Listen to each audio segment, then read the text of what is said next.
Naomi Cynthia Butar-Butar, NIM 210306092, Prodi Peternakan B, tugas biokimia, dosen pengampu Ibu Tati Vidiana Sari SPTMP, Fakultas Pertanian Universitas Sumatera Utara. Soal yang akan saya bacakan: 1. Jelaskan proses pencernaan karbohidrat pada ruminansia dan non-ruminansia. Jawabannya, karbohidrat adalah salah satu zat dalam makanan sumber utama energi. Terdapat 5 proses, yaitu 1. Glikolisis adalah rangkaian reaksi yang mengubah glukosa menjadi 2 molekul rupa. Terjadi sitosol enzim, terdapat heksokinase. Hasil akhirnya ATP plus CO2 plus H4O. 2. Glikogenesis adalah lintasan yang mengkonversi glukosa menjadi glikogen. Terjadi di otot dan hati. Enzim, terdapat glukinase dan glikogenin. 3. Glikogenolisis adalah pemecahan glikogen menjadi glukosa yang terjadi di otot dan sel hati. Hasil akhirnya adalah 6P tambah H2O menghasilkan glukosa plus PI. Enzim alfa glukosinase,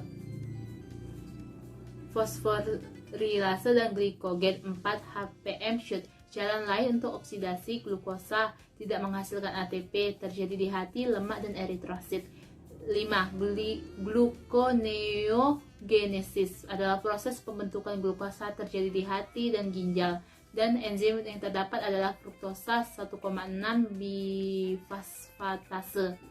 Hewan ruminansia adalah karbohidrat dimakan oleh ternak dalam berupa pati dan selulosa.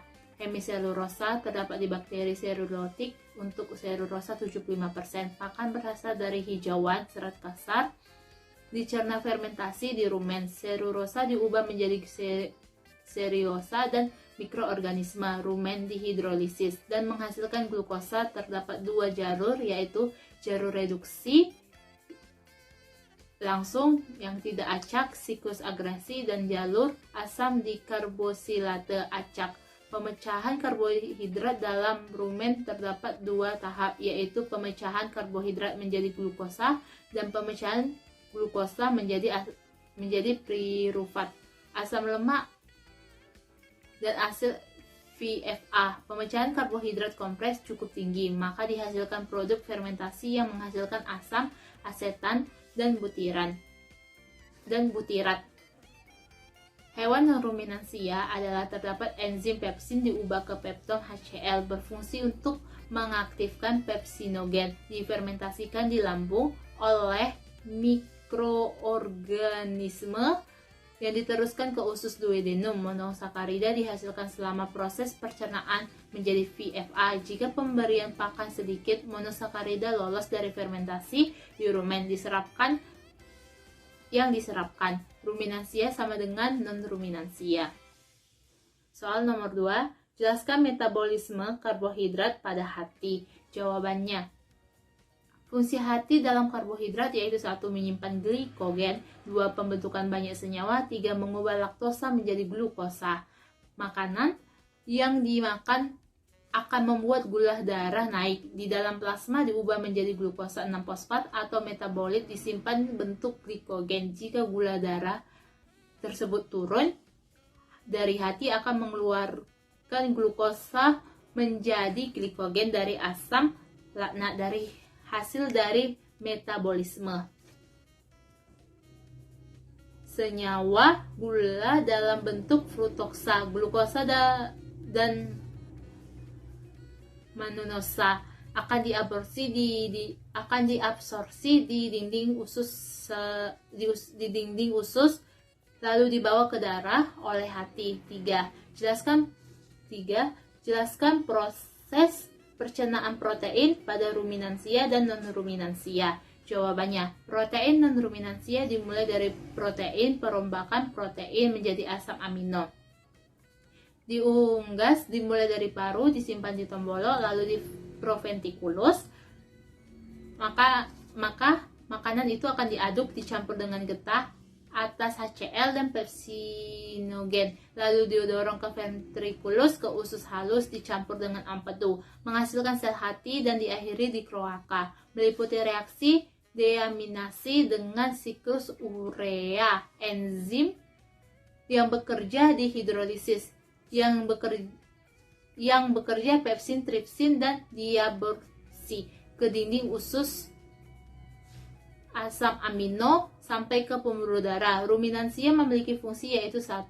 Pembangunan pengganti jaringan tubuh, 2. Sumber energi, 3. Bahan baku pembuatan hormon, enzim, dan protein dalam rumen. Mempunyai 2 fungsi yaitu hidrolisis. Protein diubah menjadi oligopeptida oleh enzim proteolitik yang dihasilkan oleh mikroba rumen diaminasi dari degradasi protein yang menghasilkan produk utama NH3 dan produk samping VFA yang dibutuhkan mikroba selurotik rumen bagi pertumbuhannya. Akan mengalir ke abomasum usus halus dicerna enzim yang dihasilkan usus, dan pankreas diserap usus halus protozoa.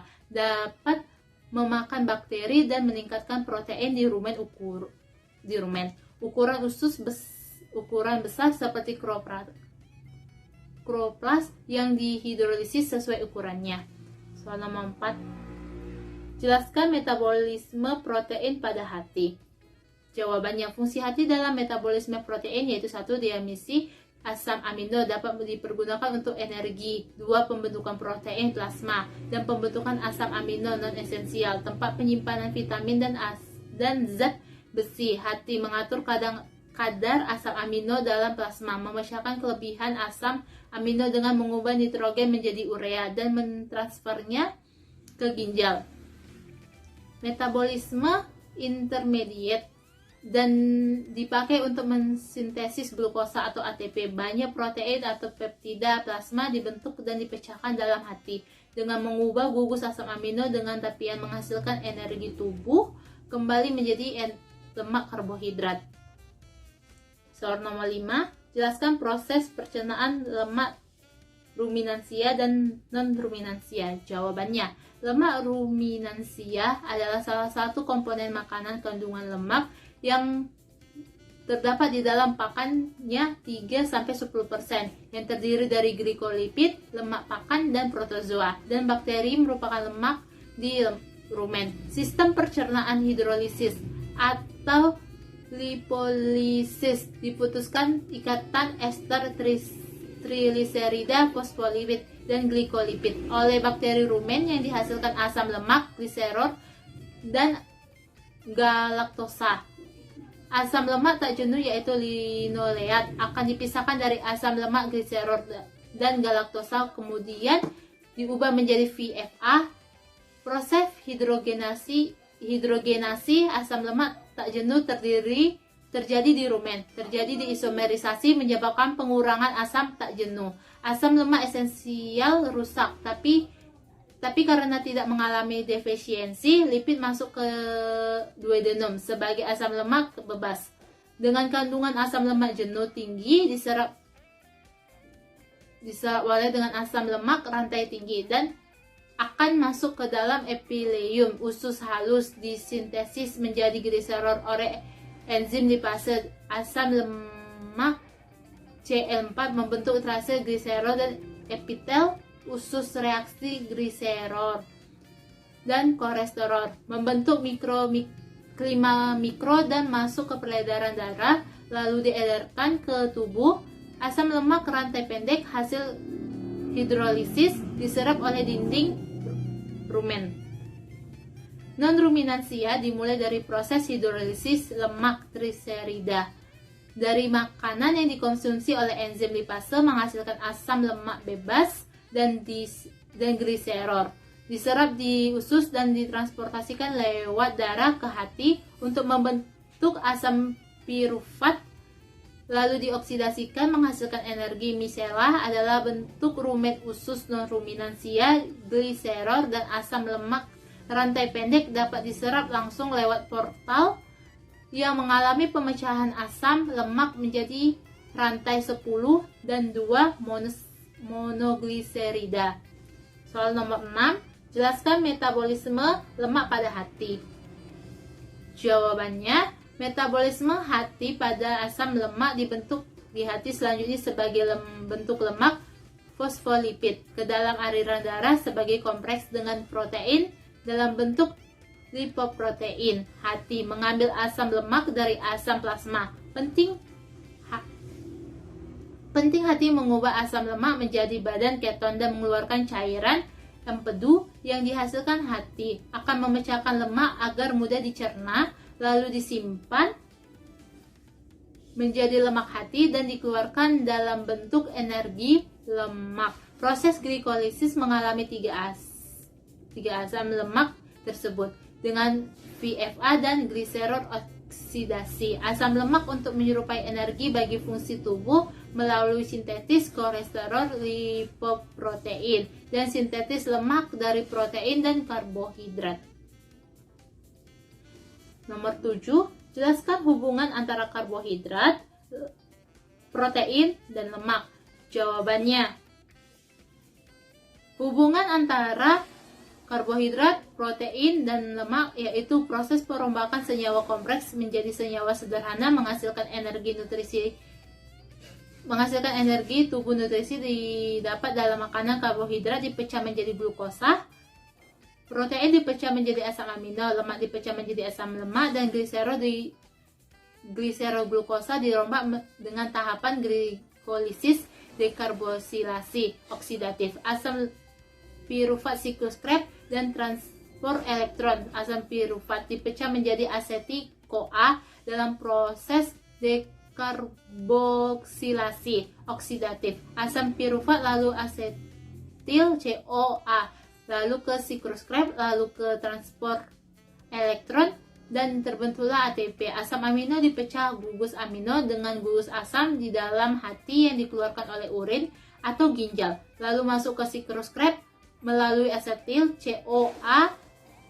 Asam alfa masuk ke transport elektron dan menghasilkan ATP. Lemak dipecah menjadi asam lemak dan gliserol dirombak menjadi asetil-CoA di beta oksidasi, lalu di siklus Krebs, lalu